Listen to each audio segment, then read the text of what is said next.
बात समीर अरोड़ा जी जुड़ रहे हैं सिंगापुर से। समीर, बहुत बहुत शुक्रिया आज हमसे बात करने के लिए और आज हमारी पहली सालगिरह पे शामिल होने के लिए। आपने दिल से, आप एक तो खालिस स्वदेशी फंड मैनेजर हैं, आपने दिल से बहुत सपोर्ट किया है हमारे नेटवर्क को इतने सालों से और इसके न्यूएस्ट बेबी 18 और स्वदेश को भी। इसके लिए बहुत बहुत धन्यवाद आपका। नहीं, थैंक यू जी। आपके साथ ये बड़ी खुशी देख के कि 1 साल ऑलरेडी हो गया है, क्योंकि मैं पहले दूसरे 2 दिनों 4 दिनों में भी आया था आपके बिल्कुल चैनल पे जब शुरू हुआ था। Very very good.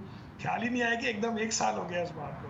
Happy birthday. Thank you Sameer ji. अभी ये बताइए कि इंडियन बाजार को आप इस समय कैसे एनालाइज कर रहे हैं इस चश्मे से? सेकेंड क्वार्टर के वो आना शुरू हो गए, अपडेट्स बड़े हेल्दी दिख रहे हैं। अगर हम कुछ और हाई फ्रीक्वेंसी डेटा देखें, जीएसटी कलेक्शन, एयरपोर्ट्स का डेटा, पावर का डेटा, सब कुछ बड़ा हंकी डोरी लग रहा है। फिर भी एक डर का माहौल बना हुआ है कि हम ग्लोबल मार्केट इतना अंडर परफॉर्म कर रहा है, बाजार की हालत खस्ता है एकदम इकोनॉमी की, हम कैसे अलग खड़े रह सकते हैं? एक तरफ डर का भी माहौल है। आप कैसे देख रहे हैं इन सब चीजों को? दोनों चीजों को बैलेंस करने के लिए best way I can put it कि थोड़ा सा प्यार हुआ है, थोड़ा है बाकी। तो जो थोड़ा बाकी है वो इस पॉइंट पर है कि अब जरा यूएस मार्केट जरा गिरनी बंद कर दे, या वहां की फेडरल रिजर्व की हॉकिश लैंग्वेज कम हो जाए। और ये 1-2 महीने की बात है। तो I think where in the last round, मतलब कि इसी क्वार्टर में प्लस माइनस यूएस मार्केट ने अगर थोड़ा बहुत और गिरना है तो गिरेगी, और नहीं गिरना तो नहीं गिरेगी, बिकॉज उनके सारे जो इवेंट्स हैं इसी क्वार्टर के हैं। और हमारी तरफ से, इंडियन मार्केट की तरफ से तो प्यार हो चुका है। अब ग्लोबल मार्केट्स को 1-2 महीने नेगोशिएट करना है। तो अगर किसी को लॉन्गर टर्म 2 साल 4 साल का व्यू लेना है तो उसको कोई फर्क नहीं पड़ता। लेकिन हम क्योंकि फंड मैनेजर हैं, ऑलरेडी 94% इन्वेस्टेड हैं, जैसे लॉन्ग ओनली फंड में वो हम लास्ट 5-6% के लिए अपनी ओवर एनालिसिस करते हैं कि उसको आज डालें कि 4 दिन बाद डालें, तो उसी की बात है। वरना एनी लॉन्गर टर्म इन्वेस्टर के लिए ऑलरेडी प्यार हो चुका है। अभी आप अपना पीएमएस से कारोबार बहुत अच्छा रिस्पांस मिला, जिससे यहाँ भारत में आगे बढ़ा रहे हैं। इनफैक्ट आप म्यूचुअल फंड का भी कारोबार, आपको लाइसेंस मिल गया है, भारत में खोलना चाहते हैं, और वो भी 30 साल के फंड मैनेजमेंट एक्सपीरियंस के बाद। तो आप जब अपने क्लाइंट से बात कर रहे हैं तो आपको ज़रूर यहाँ से 8-10 साल की रनवे बहुत बढ़िया नज़र आ रही होगी। आप उसमें 2-4 ऐसी बातें बताएं आज हमारे फर्स्ट बर्थडे पे जो नए इन्वेस्टर्स को ध्यान रखनी चाहिए, और वो ये ना सोचे इतना चला हुआ है बाजार, इतना डिस्कवर्ड मार्केट हो गया इंडिया, यहाँ से भी बहुत मौके हैं पैसा बनाने के। पहली बात है वही, लाइसेंस में भी दूर है, अभी इन प्रिंसिपल लाइसेंस है, उसमें 6-8 महीने लगेंगे। बट जनरली क्योंकि पहला बार जब म्यूचुअल फंड हुआ था तो उसमें भी मैं इन्वॉल्व था। तो अलायंस कैपिटल का मैं फर्स्ट एम्प्लॉय था, और बाय 2003 हमारा अलायंस इंडिया का बिगेस्ट म्यूचुअल फंड बन गया प्राइवेट सेक्टर में, इक्विटीज में। तो इसलिए वो दिन मेरे बड़े अच्छे थे और मुझे फिर से वो करने का दिल कर रहा है। लेकिन बिग पिक्चर में अगर आप देखें तो लास्ट 25 सालों में इंडियन मार्केट ने करीब 14% पर एनम रिटर्न दिया है रुपीज में, और डॉलर में दिया अराउंड 10% पर एनम। तो वो जो 10% रिटर्न दिया है वो वॉरेन बफेट के भी डॉलर रिटर्न से बेटर है, यूएस मार्केट से बेटर है, चाइना से बेटर है, यूरोप से बेटर है, यूएस एसएनपी से बेटर है। तो इसलिए वो कहानी जो इंडिया की चल रही है वो अच्छी चल रही है। और उस वक्त तो इतनी सारी प्रॉब्लम्स के बीच में ही ऐसे रिटर्न्स बने हैं, जिसमें एशियन क्राइसिस हुआ, ग्लोबल फाइनेंशियल क्राइसिस हुआ, रशियन क्राइसिस हुआ, उसमें डीमोनेटाइजेशन हुई, उसमें अटैक ऑन पार्लियामेंट, फिर 9/11, फिर 26/11। तो अभी जब हम फॉरवर्ड देखते हैं तो अभी हमें पॉजिटिव चीजें नजर आती हैं। तो ये 13-14% का रिटर्न बनाना मुश्किल नहीं लगता। अगर आपको लगे कि जी इतने सालों के रिटर्न के बाद कैसे ये रिटर्न बन सकता है, तो अगर आप यूएस मार्केट का 25 साल का रिटर्न देखें तो वो भी 8% डॉलर में रहा है। मतलब उनका भी रिटर्न रुपीज में 12% रहा है, which is lower than India, but अगर इन इटसेल्फ देखें नॉट बैड। इसलिए बेसिक लेसन ये है कि आप कोई भी लॉन्गर टर्म पीरियड में कोई भी मार्केट देखें, वो अपने मार्केट के बाकी ऑल्टरनेटिव से बेटर होती है। तो फर्स्ट लेवल ये है। और सेकंड, इंडिया में अट्रैक्शन ये हुई है हमारी म्यूचुअल फंड में कोशिश करने की और पीएमएस एआई वगैरह में, कि इंडियन मार्केट के अब लोकल इन्वेस्टर्स काफ़ी बड़े हो गए हैं और उन्होंने मार्केट्स को एक्सेप्ट कर लिया कि उनके पोर्टफोलियो में इक्विटीज होनी चाहिए, जो वर्ल्ड वाले इन्वेस्टर में बहुत ज़्यादा होती हैं, इंडिया में काफ़ी कम होती थी, but on the margin India में भी बढ़ रही है। तो इंडिया की स्टोरी बड़ी इजी टू अंडरस्टैंड है कि इंडियन मार्केट में इक्विटीज का एक्चुअल लोगों का रिटर्न अच्छा रहा है। एंड अभी जो नई पॉलिसीज, नई चीज़ें, जीएसटी कलेक्शन या डिजिटाइजेशन या मोर रिफॉर्म्स या पीएसयूज डूइंग बेटर, इन सबसे मोटा माटी लगता है कि देयर इज नो रीजन कि पिछले 25 साल के रिटर्न के बराबर का ना हो, अगर उससे ज़्यादा ना भी हो तो। समीर जी, आपसे बात करके ना हमेशा बहुत अच्छा लगता है। एक तो आप दिल से खुल के बोलते हैं, by nature Punjabi, by food Punjabi हो आप। तो मैं आपका पुराना शो देख रहा था, निकुंज जी के साथ आप गोलगप्पे खा रहे थे, बड़ा मजा आता है, बड़ा अच्छा लगता है जी।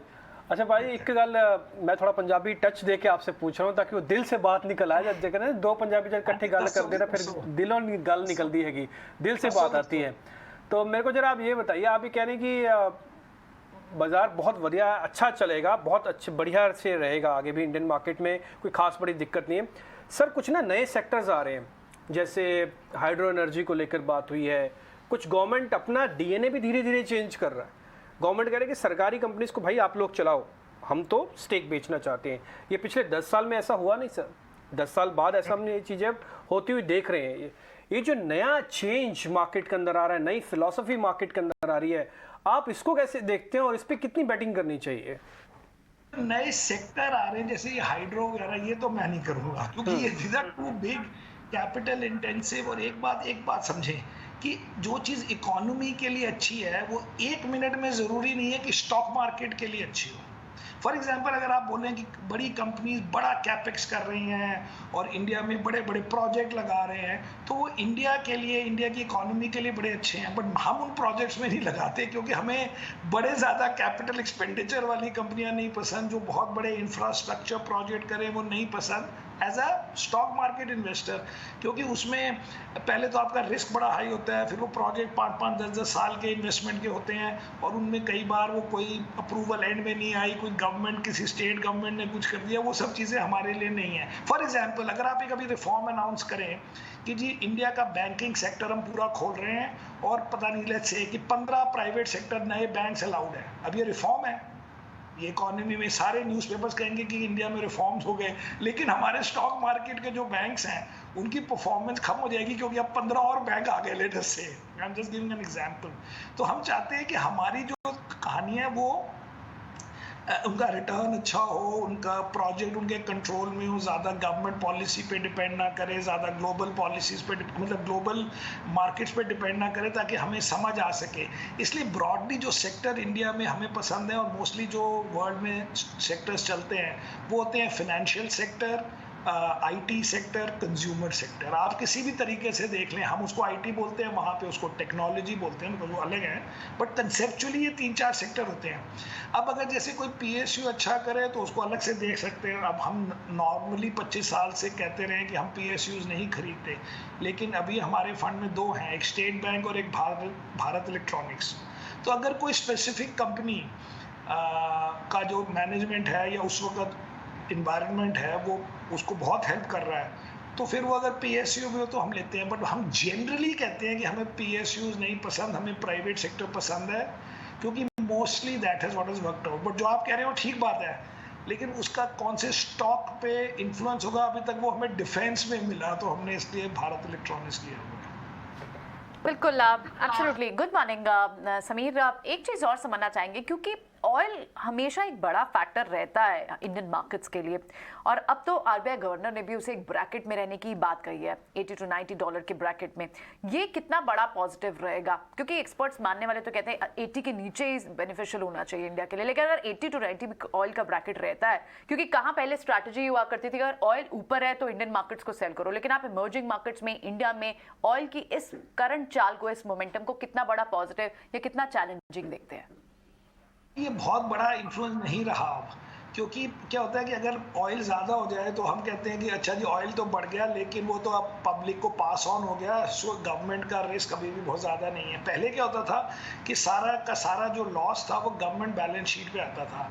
अब वो बेसिकली क्योंकि आप पास ऑन कर देते हो तो वो हल्के हल्के सब कंज्यूमर्स के लिए थोड़ा थोड़ा नुकसान हुआ, लेकिन उधर से लोग बोलेंगे कि अब रेमिटेंसेस बढ़ जाएंगी, क्योंकि अब मिडिल ईस्ट में जो इंडियन इतने वर्कर्स हैं उनकी सैलरियां बढ़ेंगी, या फिर मिडिल ईस्ट से ये सॉवरेन फंड्स आके इन्वेस्ट करते हैं, तो घूम फिर के आप कोई भी प्राइस अनलेस कि वो बड़ी शार्पली राइज हुई हो, उसको हमारी मार्केट और मैं भी ज़्यादा नेगेटिव नहीं लेता। अगर वो बहुत नेगेटिव हो जाएगा तो हम कहेंगे हम कंज्यूमर कंपनी खरीद रहे हैं, अगर ये नहीं हम कहेंगे जी हम आईटी लेंगे।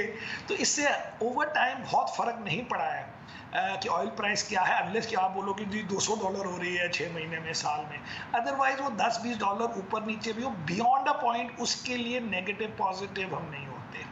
तो बट अदरवाइज ये स्वीट स्पॉट है, अगर आप ऐसे देखना चाहे तो ये स्वीट स्पॉट है and it is better than being at 100।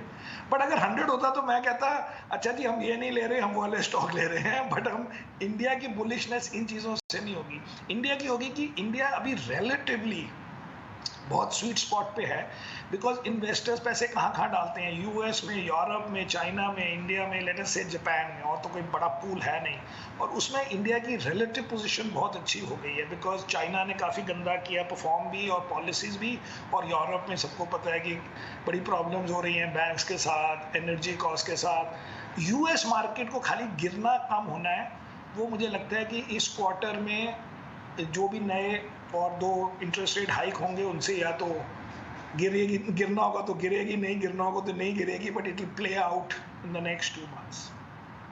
All right, ठीक है, एब्सोल्युटली इंडिया एक स्वीट स्पॉट में है और आपको अपना नजरिया लॉन्ग टर्म का पोर्टफोलियो पर रखना होगा। बिल्कुल, बहुत बहुत शुक्रिया समीर आज समय देने के लिए और ये सारे इंसाइट्स हमारे व्यूअर्स तक शेयर करने के लिए। आप भी हमारे एक बहुत ही वैल्यूबल कंट्रीब्यूटर रहे हैं।